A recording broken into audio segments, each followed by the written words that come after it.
अगर आग नहीं लगाई ना तो डिसलाइक मार के चैनल को छोड़ देना, पर अगर आग लगी ना तो चैनल को सब्सक्राइब करके ही जाना। So let's start the video. एक बंदे को उसकी कंपनी बेचने के बाद 1000 करोड़ मिला था। उसने वो सारा पैसा अलग अलग बिजनेस में लगा दिया और खुद रेंट से रहने लगा।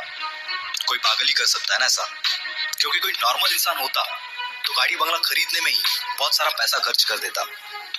ये पागल इंसान और कोई नहीं, इलॉन मस्क है, जो कि आज वर्ल्ड की कई लीडिंग कंपनीज का मालिक है और आज इसकी नेटवर्थ है 1,40,000 करोड़। और ये सब उसके पागलपन, उसकी जिद का ही नतीजा है। क्योंकि भीड़ के साथ चलना तो बहुत आसान है, पर पागलपन ही चाहिए भीड़ से हटकर कुछ करने के लिए।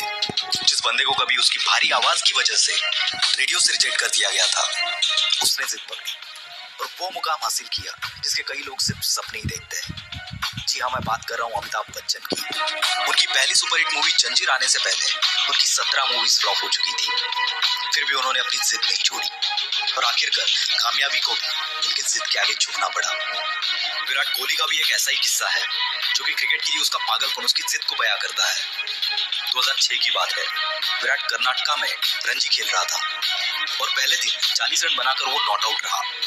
शाम को उनके घर से खबर आई कि उसके पापा की डेथ हो गई है। सबने एक्सपेक्ट किया कि विराट तुरंत घर के लिए निकलेगा। कोच ने तो यहाँ तक डिसाइड कर लिया था कि उसकी जगह पर और कौन खेलेगा। पर दूसरे दिन विराट बल्ला लेके स्पीच पे खड़ा था और इस हालात में उसने सेंचुरी लगाई और अपनी टीम को जिताकर ही वो अंतिम संस्कार के लिए निकल गया। इसे पागलपन नहीं तो और क्या कहेंगे। लाखों में किसी एक के पास ही ऐसी जिद, ऐसा पागलपन होता है और वही कुछ हटके कर जाता है। दिन का 15-15 घंटा काम करने के लिए सिर्फ एनर्जी नहीं, बल्कि उस काम को करने के लिए वो जिद, वो पागलपन होना चाहिए। क्योंकि ऐसे जिद्दी, ऐसे पागल लोग परसेंटेज में नहीं, नंबर्स में होते हैं। ऐसी एक जिद और पागलपन से भरी हुई कहानी है दशरथ मांझी की, जो कि अपनी पत्नी को टाइम पर हॉस्पिटल ना पहुंचा पाए, क्योंकि उनके गांव से हॉस्पिटल के पीछे एक बहुत बड़ा पहाड़ था और इसी वजह से उनकी पत्नी का देहांत हो गया। बंदे को गुस्सा आ गया और इसी गुस्से को उसने अपनी जिद में बदल दिया और इस बंदे ने केवल छेनी हथौड़े से 22 साल में 55 किलोमीटर का पहाड़ तोड़ दिया। ये पागलपन नहीं तो क्या है। ऐसी जिद तब पैदा होती है जब दिल टूटता है। कुछ लोग तो इसमें बिखर जाते हैं, पर जो इस दर्द को, इस गुस्से को जिद में बदल देता है, उस बंदे को रोकना नामुमकिन है। वो पागलपन ही है जब लोग ट्रिप्स प्लान कर रहे होते हैं और कोई बंदा अपना एम्पायर खड़ा करने के लिए प्लान्स बना रहा होता है।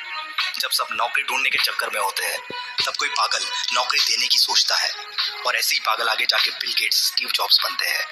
ये पागल सक्सेस के लिए हमेशा भूखे होते हैं, ये कभी सेटिस्फाई नहीं होते। यही पागलपन, यही जिद, ये ना तो इन्हें सोने देती है और ना ही रुकने देती है।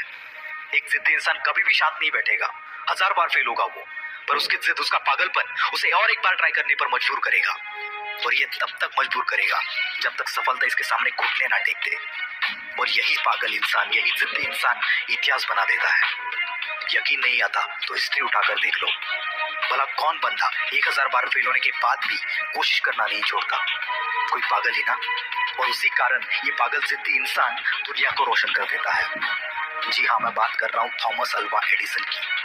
65 साल का एक बंदा जिसे ऑलरेडी 1000 बार रिजेक्ट कर दिया गया था, फिर भी उसने अपनी जिद नहीं छोड़ी और KFC जैसी होटल्स की चेन खड़ी कर दी।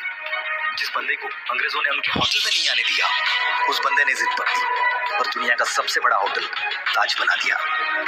दोस्तों, ये एक जिद ही है जो एक नॉर्मल इंसान को एबनॉर्मल बनाती है और फिर ये एबनॉर्मल लोग ऐसा कुछ कर जाते हैं जिसके बारे में नॉर्मल लोग सोचने से भी डरते हैं। इसलिए आपको जो भी अच्छा लगता है, जो भी आप करना चाहते हो, पागल बन जाओ उसके लिए और जान लगा दो उसे हासिल करने के लिए।